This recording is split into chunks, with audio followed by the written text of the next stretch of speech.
il y a une partie des rêveurs qui sont avec moi aujourd'hui parce qu'on est en train de faire la fameuse balade des 1000 abonnés.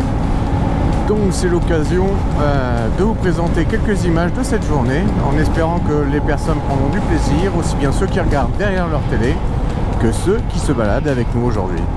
Donc le petit parcours est sympathique, c'est un parcours qui fait moins de 200 km. On va passer vraiment dans des secteurs très connus de l'Hérault et qui valent le détour. Et donc je pense que ça devrait vous plaire.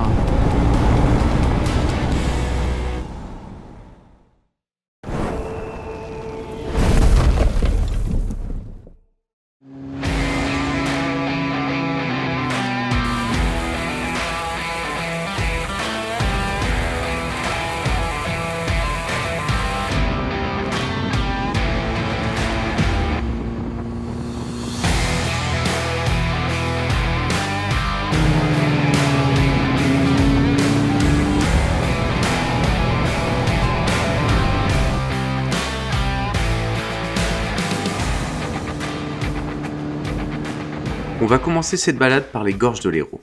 On va passer par Montarnot, Agnan, et on fera une halte au célèbre Pont du Diable. Pour revenir sur Agnan, en ce moment vous avez les féeries, donc un marché de Noël à faire, qui est vraiment sympa si vous aimez vous balader. Alors je ne peux que vous inviter à rejoindre ce magnifique pont, et d'ailleurs vous pouvez même vous baigner au pied de celui-ci.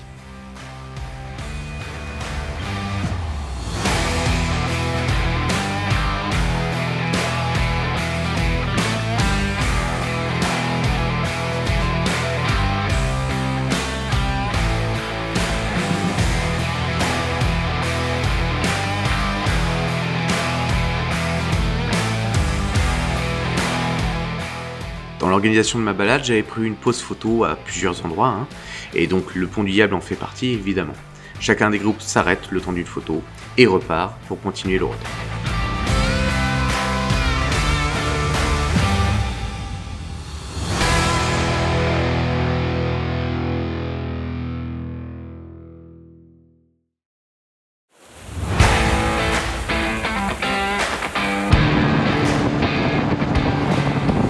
Le premier passage de tous les groupes est fait, donc ça c'est bon. Alors le vent est important dans les gorges, comme toujours, c'est une zone malheureusement où le vent s'engouffre tout simplement. Mais c'est un super secteur. Si vous ne connaissez pas et vous n'avez pas l'occasion de les faire, donc c'est les gorges de l'Hérault. Donc vous prenez Agnan, oui c'est ça, vous prenez Agnan, vous prenez Saint-Guilhem le dessert et vous continuez direction donc Brissac, Gorges. Très très joli secteur, à conseiller.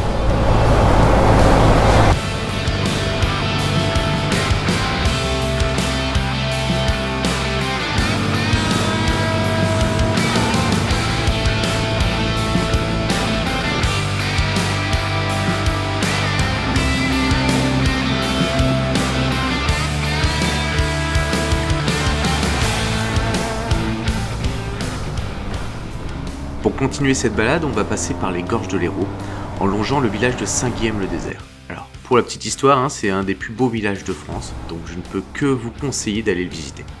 On remontera ensuite jusqu'aux Cosses de la Selle, et on récupérera la route de la vallée de la Buège. Comme ça, on pourra rejoindre enfin notre deuxième halte, Saint-Jean-de-Buège.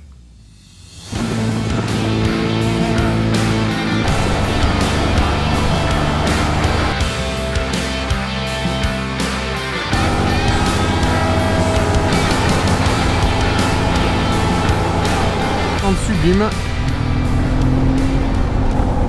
où on découvre au fur et à mesure la vallée et Saint-Jean-de-Buège sur notre droite, c'est fantastique.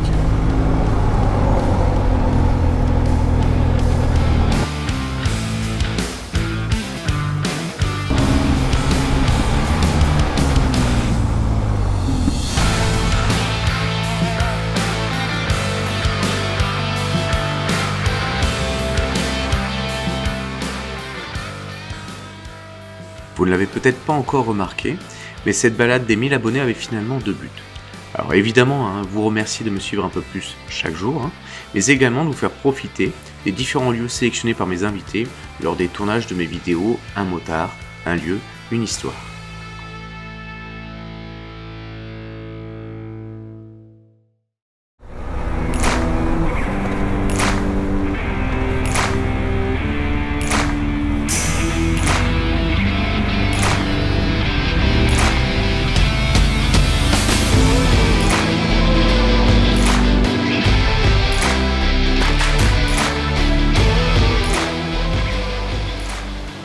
vient de sortir de Saint-Jean-de-Bezige et on va en direction de Ganges pour faire un arrêt essence. Alors la plupart des motos qu'on a dans la balade ont l'air relativement conséquentes en termes d'autonomie, mais on ne sait jamais.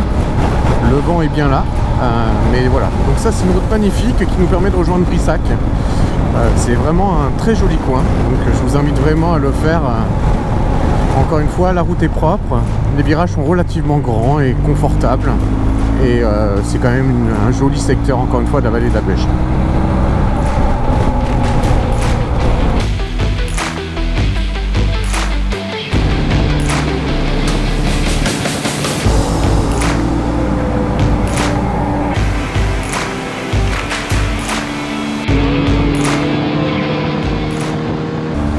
Pays des vignes, hein. On a d'excellents vins, n'oubliez pas ça. Alors, je ne prône pas l'alcool, hein, mais j'aime bien les bonnes choses.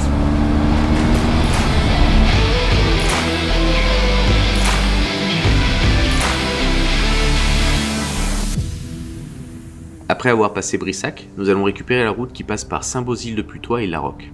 Alors c'est un secteur touristique très recherché et très connu, hein, parce que vous pouvez faire du canoë, vous avez des grottes à visiter. Le village de Larocque est médiéval, donc vous avez pas mal de choses en termes historiques, des petits marchés, bref, un haut lieu touristique du côté de l'Hérault. Ensuite nous allons rejoindre la superbe route qui longe la Vis. Et là on va être accompagné tout le long de la route par des cascades, les sous-bois, on en prend vraiment plein les yeux.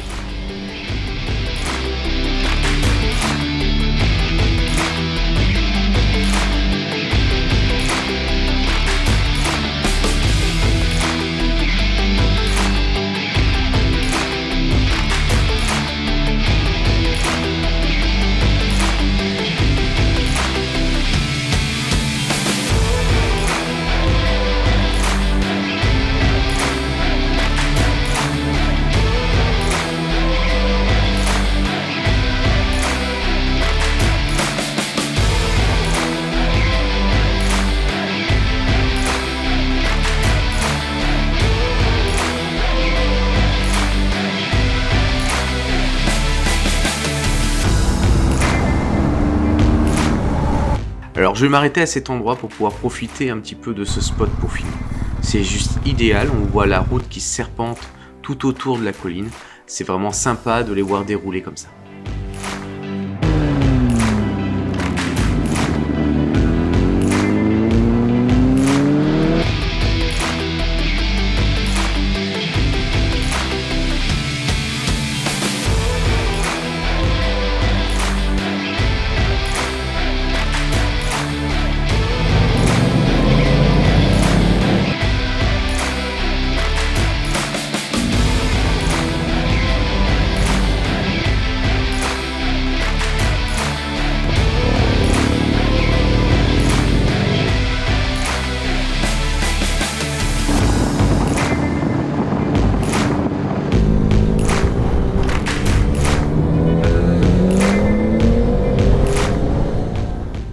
Une fois que toutes les motos vont passer devant moi, je vais me dire mais il manque 3 motos là. Et en effet, il manque la moto de Cyril, la moto de Luc et la moto d'un des invités. Mais où sont-ils? Ça, vous allez voir juste après.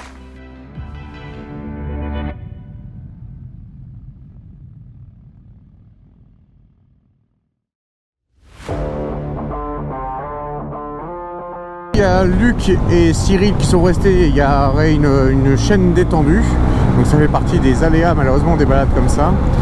Donc là je suis en train de rejoindre les 3 premiers groupes, histoire de descendre, de les filmer pour qu'ils puissent descendre, se mettre à l'abri du vent parce qu'il y a énormément de vent là-haut, et donc qu'ils soient au moins un minimum protégés.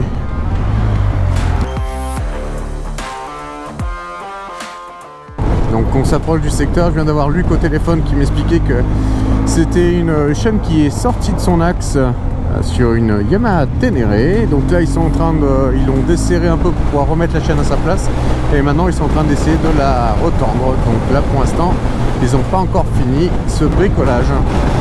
Bon Luc, qu'est-ce qu'on fait là?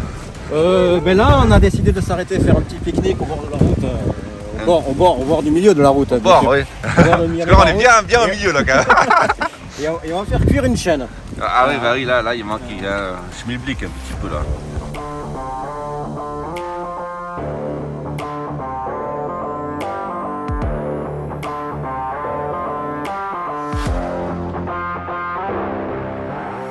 impossible de voler avec le drone. Il perdait directement le réseau, ou quand il ne le perdait pas, le vent était trop fort et donc j'arrivais pas du tout à stabiliser l'image, donc il n'y aura pas grand chose à mon avis comme image. Désolé. Donc j'ai essayé de vous montrer un maximum du cirque de cette manière-là.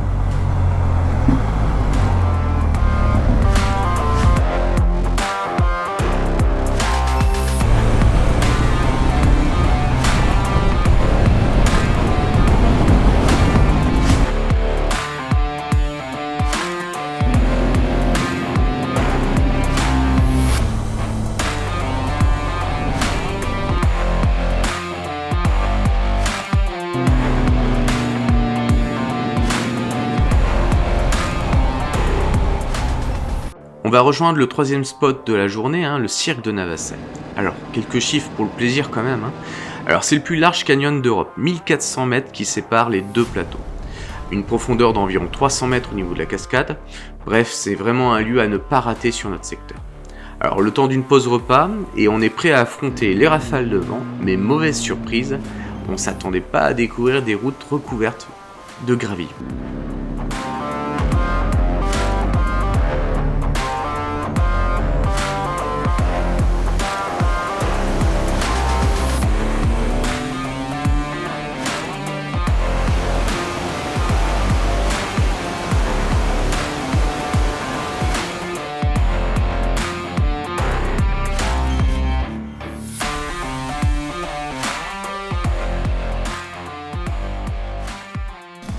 Alors voilà, ça c'est ce qu'on appelle des fermeurs.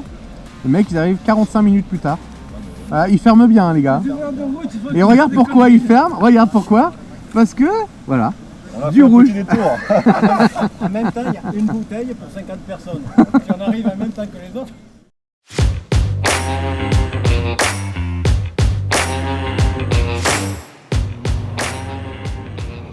Vous m'entendez rigoler bêtement là ?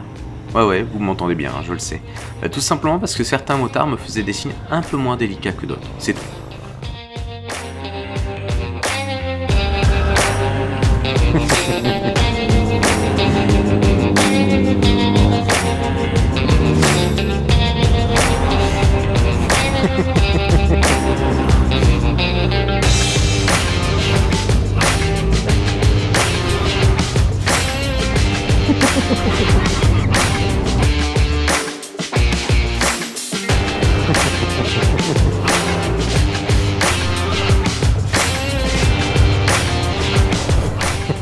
Alors nous étions quand même une quarantaine de motos à la base, un peu moins à la fin, parce que certaines personnes sont parties un peu plus tôt.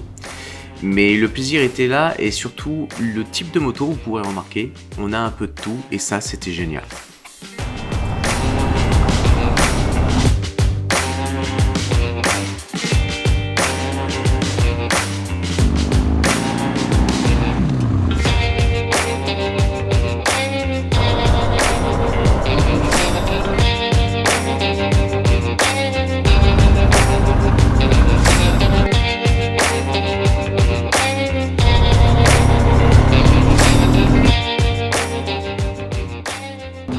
On sort enfin de la zone gravillonneuse, ce qui va permettre aux motards de se détendre un peu, et on va rejoindre la D113 en direction de Bissec. Alors c'est une route que l'on emprunte d'ailleurs lors de la vidéo de la Benelli de Cyril, et l'avantage c'est qu'on va pouvoir continuer à suivre le canyon et notamment les gorges de la Vis.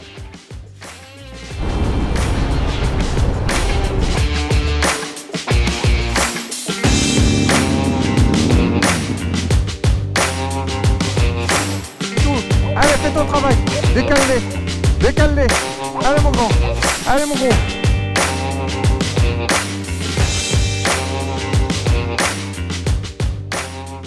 C'est promis, pour cette vidéo, aucun mal n'a été fait à ces motos. Allez, je laisse passer toutes les motos et on prend la direction de Soubès.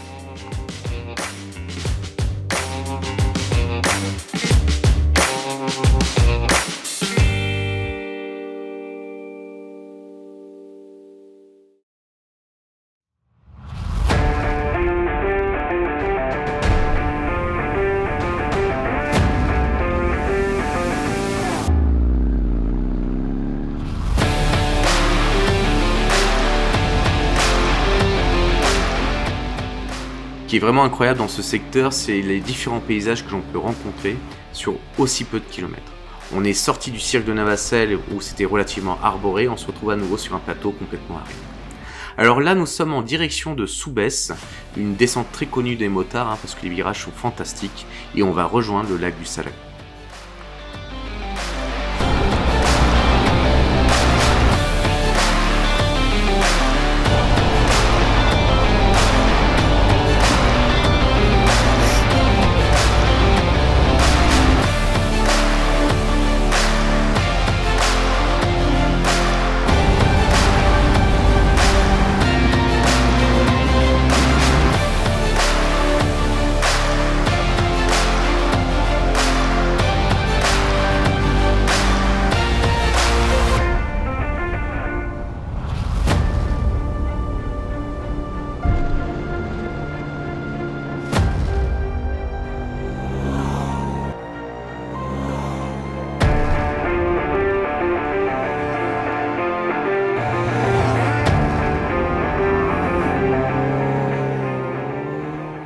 Alors pour les explications, quand même, lors de cette balade, je n'étais pas seul, heureusement d'ailleurs.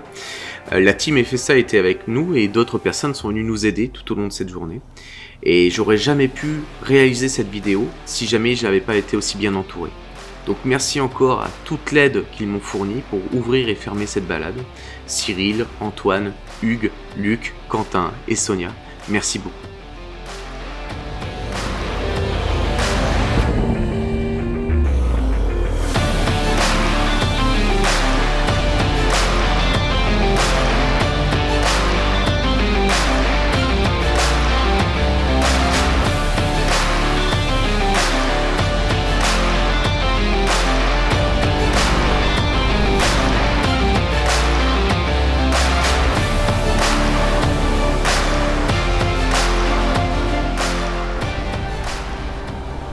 Voilà, on y est.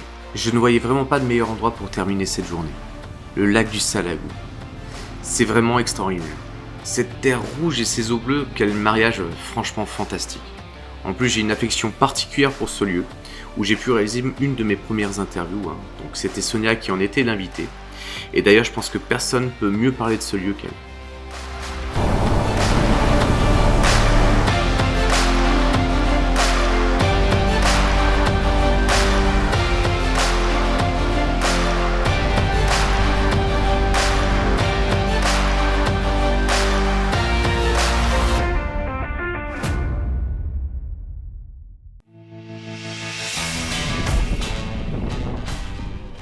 Et quand je pensais que tout était terminé, on était en train de se dire au revoir, faire les derniers échanges, les remerciements quoi. Cyril vient me voir et me dit tiens, Sonia propose de rejoindre la fameuse piste qui surplombe le Salagou. Et en gros, tout le monde veut venir. Et là je me dis, comment mieux terminer cette journée? Vous pouviez pas me faire une plus belle récompense que de vouloir continuer alors que la balade était terminée. Ça voulait vraiment dire que vous avez pris du plaisir jusqu'au bout.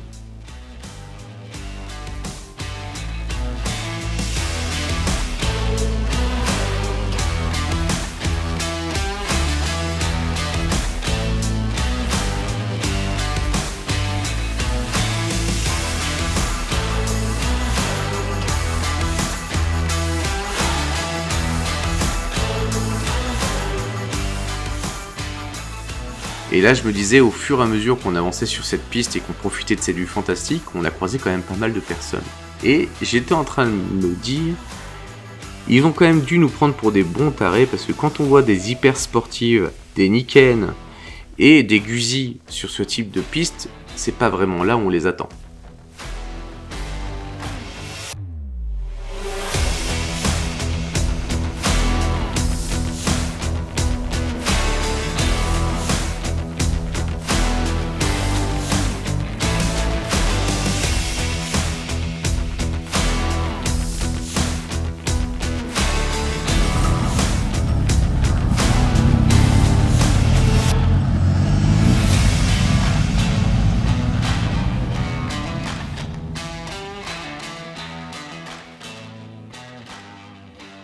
Il y a toujours une fin à chaque road trip et ça vous fait toujours un peu quelque chose. Alors c'était pas un road trip énorme, c'était 200 km, c'était rien du tout. Mais c'était 200 km à partager avec des personnes qui ne me connaissaient certains que derrière un écran, des personnes avec qui je n'avais jamais pu rouler. Et donc merci vraiment à tous d'avoir joué le jeu, votre sympathie, vos sourires, les échanges qu'on a pu avoir ensemble. Bah écoutez, pour moi c'était une journée parfaite. Donc merci encore à tous mes ouvreurs et à tous mes fermeurs, et merci à tous mes abonnés qui continuent à me suivre en espérant que cette vidéo leur permettra d'avoir un beau souvenir. A bientôt pour de nouvelles aventures, et je vous souhaite une bonne fin d'année. Hop là. C'est bien merdique, hein. Ouais, c'est de la merde, hein. C'est moche, hein.